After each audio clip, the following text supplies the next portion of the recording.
அல்லேலூயா, ஆமென். தாவீது ஆடு மேய்த்துக் கொண்டிருந்தான். கர்த்தர் அவனை ஒரு பெரிய ராஜாவாய், ஒரு பெரிய பணக்காரனாய் மாற்றினார். அல்லேலூயா, ஆமென். David was a shepherd boy whom God lifted to be a king,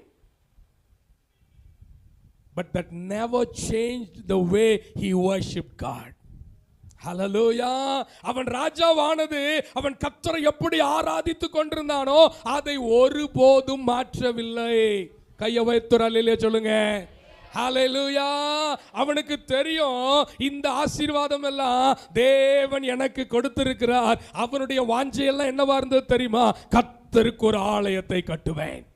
அல்லேலூயா. கர்த்தருக்கு ஒரு ஆலயத்தை கட்டுவேன். ஏன் ஆலயத்தை கட்டணும்? ஏன் ஆலயத்தை கட்டணும்? ஏன்னா தேவனுடைய சமூகம் அங்கதான் இறங்கி வரும். ஹல்லேலூயா. கர்த்தருடைய பிரசன்னம். I will have to build a